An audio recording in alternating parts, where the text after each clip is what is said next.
the Basotho people of Lesotho and South Africa have the story of Monyohe, who had a human head and a snake's body. Well, there are actually quite a few stories about Monyohe, and they share some common themes, but not always.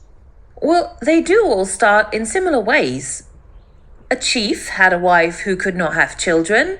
They went to a healer who said he could cure her barrenness and she would have a son, but he would be born in the skin of a snake. So Monyohe was born.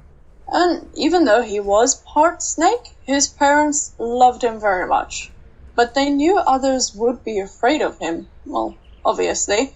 So they kept him in their hut, where he ate and grew so large he reached the top of the hut even when coiled. They built his own hut and moved him there at night. Monyohe could talk and sing and eat like a man, but he remained in, well, the skin of a snake. And here's where the stories branch off. In one story, it comes time for Monyohe to marry. His father plans to buy a bride, but Monyohe says he wants to choose his own. He sneaks down to the waterhole and finds Senkepeng bathing.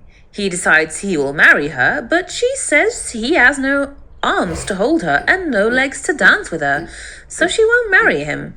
She asks him where his offering of cattle is, but he has only water to give her. She laughs and runs off. Well, that's not very nice. Of course. All hurt, Monyohe blocks up all the water and dries the land. A great drought comes. Young men are then sent to look for water, and they find Monyohe in a deep pool. But the snake man will not release the water unless Senkepeng marries him. The young men agree to this, and Monyohe returns the water to them. When it comes time to collect Senkepeng, she runs from Monyohe. Instead of being mad at this, Monyohe is amused and inspired by the chase. She does several tricks, such as leaving her beads behind for him to collect, or singing until he dances so much he ties himself into knots. Finally, one village helps her by burying knives in the ground.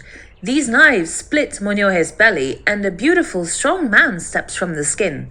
Senkepeng immediately falls in love, and they are married.